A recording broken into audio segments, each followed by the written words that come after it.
This is the first episode or the trial episode. We'll call this 0th episode, okay?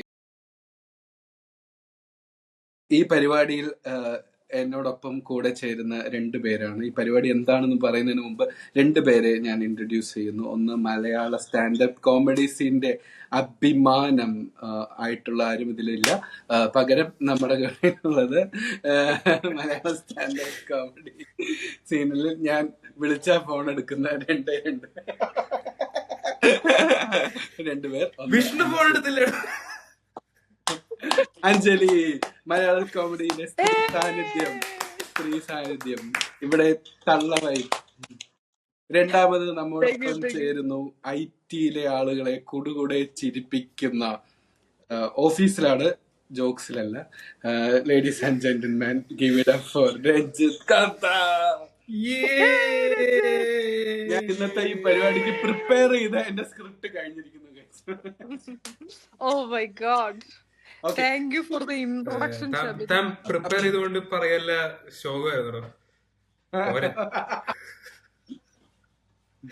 അപ്പൊ നമുക്ക് നേരെ പരിപാടിയിലേക്ക് തുടങ്ങാം. നമ്മൾ കുറച്ച് ന്യൂസുകൾ എടുത്തിട്ട് അതിനെപ്പറ്റി നമുക്ക് തോന്നുന്ന ഒപ്പീനിയനുകൾ, അല്ലെങ്കിൽ അതിനെ നമ്മൾ റിയാക്ട് ചെയ്യാൻ പോണ നമ്മളിങ്ങനെ ന്യൂസ് കാണിച്ചിട്ട് ഗുഡ് എന്ന് പറഞ്ഞിട്ട് വിടാം. അതെ, അടിപൊളിയായിട്ടുണ്ട്. അപ്പൊ തുടങ്ങിയാണ് നമുക്ക് കിട്ടിയ ന്യൂസുകൾ. രഞ്ജിത്ത് കർത്ത, ഓവർ ചെയ്യൂ. ബിരിയാണിക്കൊപ്പം സാലഡ് കിട്ടിയില്ല. കൊല്ലത്ത് കല്യാണ വീട്ടിൽ കേറ്ററിംഗ് തൊഴിലാളികൾ തമ്മിൽ കൂട്ടത്തല്ല്. ഇതിന് എന്തെങ്കിലും പറയുന്നതിന് മുമ്പ് ഞാൻ ഒരു കാര്യം ചോദിച്ചിട്ട്, അതിന് കമന്റ് എന്താ, റിപ്പോർട്ടർ ചാനൽ പിന്നെ കൊല്ലത്തെ പറ്റി ഒരു വാർത്ത വന്നാൽ ഹെഡ്ലൈൻ മൊത്തം കൊല്ലം എന്നാണ്. സ്വാഭാവികം, കൊല്ലം. ഓക്കെ, ഫസ്റ്റ് എന്താന്ന് അറിയാൻ ചെയ്യുന്നത്, വെജിറ്റേറിയൻ ഇതിലാണെങ്കിൽ ചില്ലി ഗോപിയുടെ ഒരു പാത്രത്തിൽ ഇവരത് മാറ്റി വെക്കും ഇവർക്ക് കഴിക്കാൻ വേണ്ടി.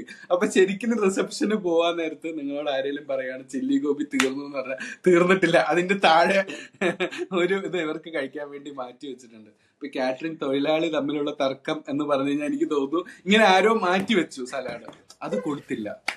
എടാ, താനിത് ഇൻസ്റ്റാഗ്രാമിൽ ഒരു ഹാക്സിന്റെ കൂടെ ഇടണം കേട്ടോ. താനിത് മറ്റേ ഇപ്പൊ ഈ ഡിസ്കൗണ്ട് ഹാക്സ് ഒക്കെ ഇടത്തില്ലേ, അതുപോലെ നിങ്ങള് ബുഫേക്ക് പോയി കഴിയുമ്പോ ചില്ലി ഗോപി ആക്ച്വലി തീർന്നിട്ടില്ല. വീണ്ടും ചോദിക്കണ്ട, വീണ്ടും അവരെല്ലാരും പോയിട്ട് അവര് കഴിക്കുമ്പോ അവരുടെ പ്ലേറ്റിൽ പാവങ്ങളായ ഞങ്ങളുടെയൊക്കെ പ്ലേറ്റിൽ രണ്ട് പീസ് ഉണ്ടാവും. ആ പീസിന് വേണ്ടിയാണ് ഞങ്ങൾ പണിയെടുക്കുന്നതെന്ന് പറയാം. അപ്പൊ ഇത് അങ്ങനെ പറ്റിയതാന്ന് എനിക്ക് തോന്നുന്നത്. കാരണം കാറ്ററിംഗ് തൊഴിലാളികൾ തമ്മിലാണ് കൂട്ടത്തല്ലേ, വന്നവര് തമ്മിലല്ല. അതെ, സാധാരണ വന്നവര് തമ്മില ഇതുവരെയുള്ള പാറ്റേൺ വെച്ചിട്ട്. ഇത് യഥാർത്ഥത്തിൽ സംഭവിച്ചിരിക്കുന്നത് എനിക്ക് തോന്നുന്നു, ഒരു കാറ്ററിംഗ് തൊഴിലാളി സലാഡ് മാറ്റി വെച്ചിട്ടുണ്ട്. അപ്പൊ അവൻ പറഞ്ഞു സലാഡ് തീർന്നു. അപ്പൊ എടാ ഞങ്ങളും നിന്നെ പോലെ സെയിം ആണ്, നീ ആ താഴെ വെച്ചേക്കുന്ന എടുത്തതാണ്. അപ്പൊ അവൻ പറഞ്ഞു തരാൻ പറ്റത്തില്ല, അത് കുറച്ചല്ലേ ഉള്ളൂ. അങ്ങനെ അടിയായത്.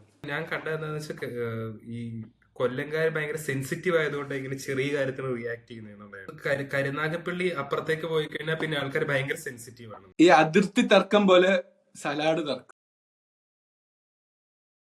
അവിടെയൊക്കെ പോയ രഞ്ജിത്ത് പറഞ്ഞ അവിടെ ഉള്ളവർ ഭയങ്കര സെൻസിറ്റീവാ. കാരണം ഇങ്ങനെ കല്യാണത്തിന് അവരാലോചിക്കുന്ന, ഞാൻ ഇതുവരെ വന്നിട്ട് എനിക്ക് മാത്രം സലാഡ് തന്നില്ല, പേഴ്സണൽ ആയിട്ട് എടുക്കുക തോന്നുന്നു. പ്രശ്നങ്ങൾ ഭയങ്കര.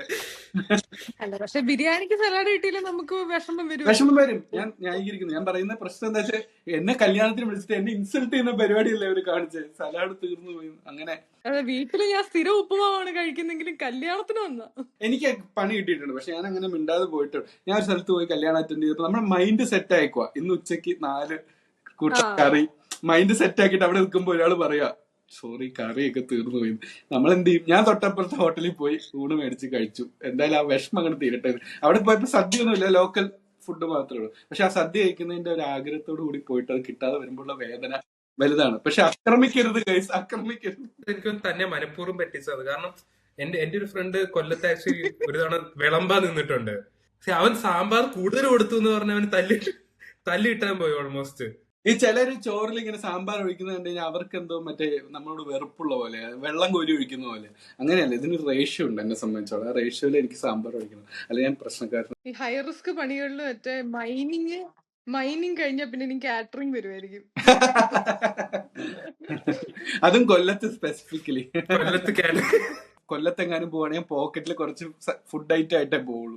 ഞാൻ വീട്ടിൽ നിന്ന് പപ്പടമൊക്കെ ചുട്ടോണ്ട് പോകണം. അങ്ങനെ സമാധാനത്തിലുള്ള നോബേൽ വരെ എന്നെ തേടി എത്തുന്നതാണ് എനിക്ക് തോന്നുന്നത്. കൊല്ലത്ത് പൊറോട്ട കൊടുക്കാത്തതിന് കടയുടമയുടെ തല അടിച്ചു പൊളിച്ചു. പിന്നെ എനിക്ക് തോന്നണേ ഇത് വേറെ ജില്ലകളിൽ ചെറിയ ചെറിയ അടിയൊക്കെ നടക്കുന്നുണ്ടാവും, പക്ഷെ കൊല്ലത്ത് കിട്ടിക്കഴിഞ്ഞാൽ അതിന് ന്യൂസ് വാല്യൂ എക്സ്ട്രാ എന്ന് തോന്നുന്നു.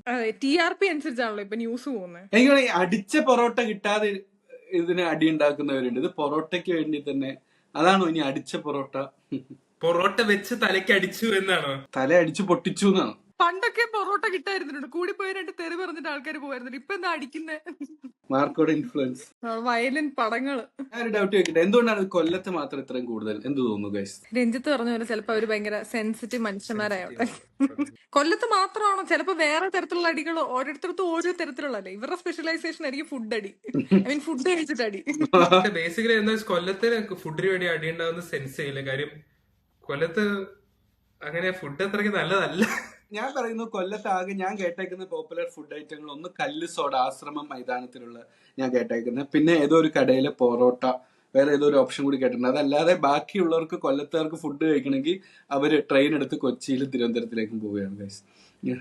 അപ്പൊ അതാണ് അവരുടെ ഏറ്റവും നിയറസ്റ്റ് ഫുഡ് സ്പോട്ട് എന്ന് പറഞ്ഞാൽ എനിക്ക് തോന്നുന്നു ട്രെയിൻ എടുത്ത് വരേണ്ടതുണ്ട്.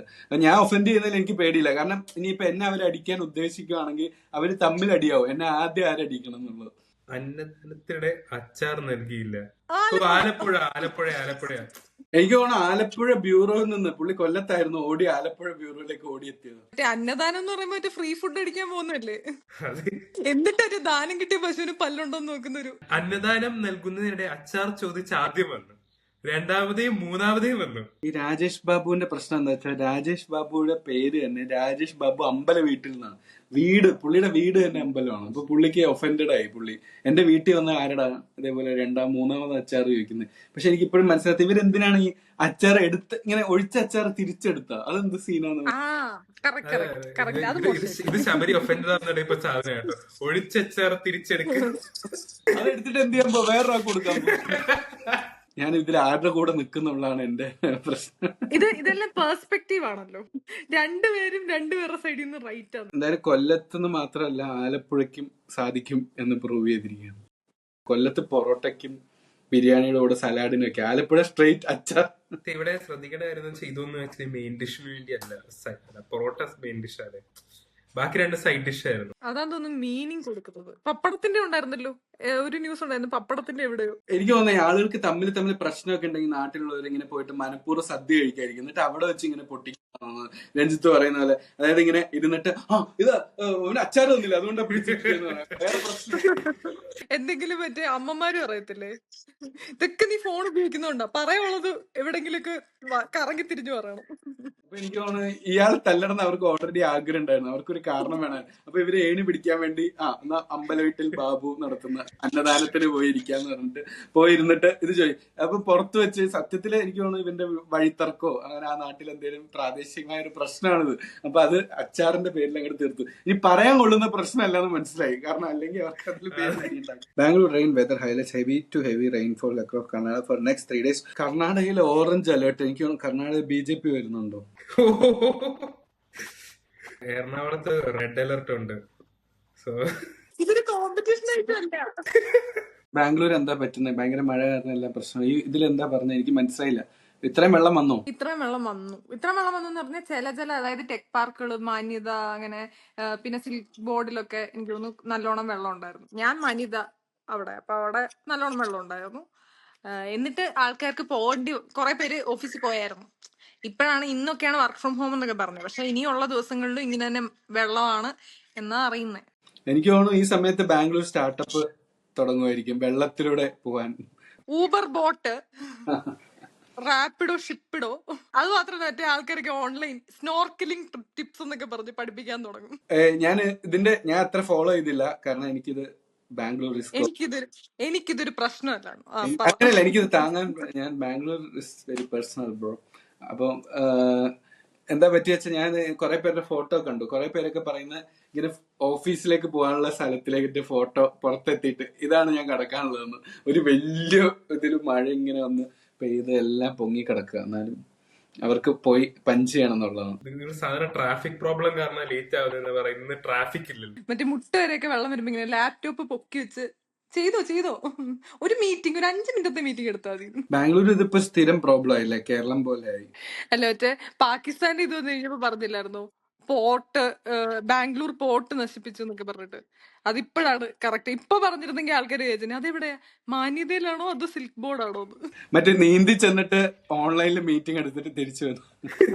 അതെ, മറ്റേ കൊച്ചുമക്കളൊക്കെ ഉണ്ടാവുമ്പോ പറയാൻ പറ്റിയത്, അമ്മുമ്മ എങ്ങനെയാ പോയിക്കൊണ്ടിരുന്നതെന്ന് അറിയാവോ എന്നൊക്കെ ചോദിച്ചു. എനിക്ക് മനസ്സിലാവാത്തതെന്ന് വെച്ചാൽ ബാംഗ്ലൂർ എങ്ങനെയാ വെള്ളക്കെട്ട് വരുന്നേ എന്നുള്ളതാണ്. കാരണം നമുക്ക് കൊച്ചിയില് സീനാസ് നമ്മുടെ സീ ലെവലാണ്, ഇപ്പൊ വെള്ളം കൊണ്ട് പോവാനില്ല. പക്ഷെ ബാംഗ്ലൂര് എന്തോ ഭയങ്കര പൊക്കത്തിലാണ്. അവിടെയാണെങ്കിൽ മഴ പെയ്യാറുമില്ല സാധാരണ. അതെനിക്ക് തോന്നുന്നു ഒന്നാമത്തെ കാര്യം എല്ലായിടത്തും വെള്ളം പൊങ്ങുന്നില്ല ബാംഗ്ലൂര്. 2, ഞാൻ കേട്ടിട്ടുള്ളത് വെച്ചിട്ട് മാന്യതയൊക്കെ ഏതോ ഒരു ഇതുള്ള ഒരു വാട്ടർ ബോഡി, ഒരു ചെറിയ വാട്ടർ ബോഡിയുടെ മുകളിൽ റോഡ് പണിത് ഇത് ചെയ്തിട്ടുണ്ടെന്നാ കേട്ടിട്ടുള്ളത്. അതാണ് മാന്യതയൊക്കെ പെട്ടെന്ന്. അതൊരു മാന്യത ഇല്ലല്ലോ അവർക്ക്, പേരിലേ ഉള്ളൂ എന്ന്. അപ്പൊ അങ്ങനെ ഇത് ചെയ്തതുകൊണ്ടായിരിക്കും പെട്ടെന്ന് വെള്ളം ഇങ്ങനെ നിറയുന്നത്. അങ്ങനെ കേട്ടിട്ടുള്ളത്. ഇനിയും അസൂയക്കാര് പറഞ്ഞ് ഇത് ചെയ്യുന്നതാണോന്ന് എനിക്ക് അറിഞ്ഞൂടാ. പിന്നെ ഓൺ എ സീരിയസ് നോട്ട്, എനിക്ക് തോന്നുന്നു ഈ സിറ്റീസിലൊക്കെ ഇങ്ങനെ പൊതുവെ വരാറില്ലേ, പൊതുവെ സിറ്റീസിലല്ലേ ഈ വെള്ളപ്പൊക്കത്തിന്റെ നമ്മൾ കൂടുതൽ കേട്ടിട്ടുള്ളത്. അതെനിക്ക് തോന്നുന്നു സിറ്റി പ്ലാനിങ് ഇല്ലാത്തതുകൊണ്ടാണ്. എങ്ങനെ ബിൽഡ് ചെയ്യണം നമ്മൾ ആലോചിക്കുന്നില്ലല്ലോ, നമ്മൾ ഡെവലപ്പ് ചെയ്യുമല്ലേ. ഈ സിറ്റി അങ്ങനെ പ്ലാൻ ചെയ്ത് ഉണ്ടാക്കുകയല്ലോ, ഇന്ത്യയിൽ അത് ഉണ്ടാവുകയല്ലോ.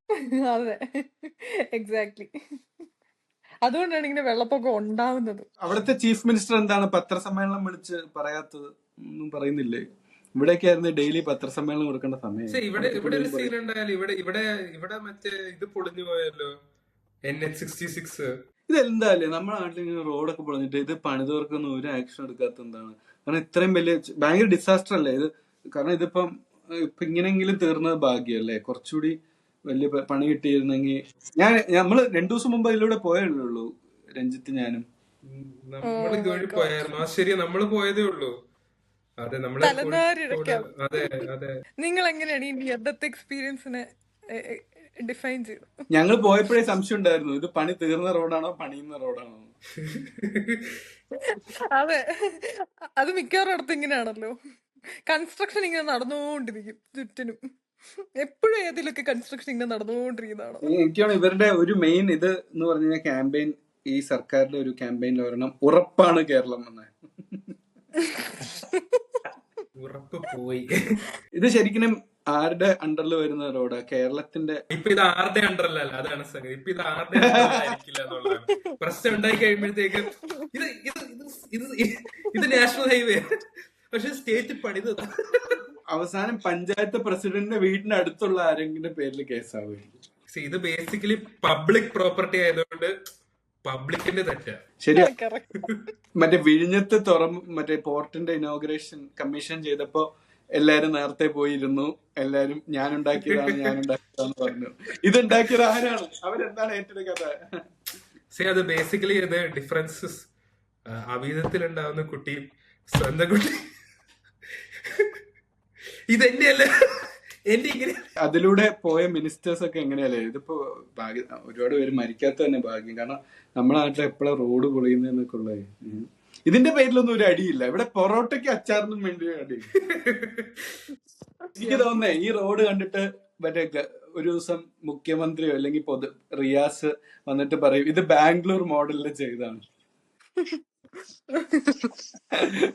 ബാംഗ്ലൂരിന്റെ ഇപ്പത്തെ മോഡലിൽ ചെയ്തൊരു സാധനമാണ്, ഇതിങ്ങനെയാണ് മറ്റേ ലാല് പറയില്ല, മറ്റേ ഇതിങ്ങനെയാണ്. ഇതാണ് ആക്ച്വലി നമുക്ക് വേണ്ടത്. നമുക്ക് കോഴിക്കോടേക്ക് പോവാണ് ഒരാൾ എറണാകുളം എത്തുമോന്ന് അറിയില്ല. ആ ഒരു ഫീലിംഗ് അതാണ് ഇപ്പൊ ലൈഫിൽ missing. You are too sure about everything. ഇപ്പൊ നമുക്ക് ഓഫീസിൽ പോകുന്നത് ബോറടിക്കുന്നത്, നമ്മൾ എല്ലാ ദിവസവും ഓഫീസിൽ പോകും, ഓഫീസിൽ എത്തുന്ന അറിയാവുന്നതുകൊണ്ടാ. അടുത്ത ദിവസം റോഡിൽ വെള്ളമാണെന്നുണ്ടെങ്കിൽ അറിയില്ല ഓഫീസിൽ എത്തുമെന്നുള്ളത്. അപ്പൊ നമുക്ക് പൊറോട്ടയ്ക്ക് വേണ്ടി തല്ലുണ്ടാക്കാൻ സമയം ഉണ്ടാവില്ല. അതെ, നാളെ ഇവൻ ഇല്ലാന്ന് വിചാരിക്കുമ്പോൾ നമ്മൾ പറയത്തില്ല നീ എടുത്തോടാ പൊറോട്ട. അപ്പോഴാണ് വേൾഡ് കൈൻഡ് ആവുക അല്ലെ? അല്ലെങ്കിൽ മൂന്നാമതൊരു എതിരാളി വരണം.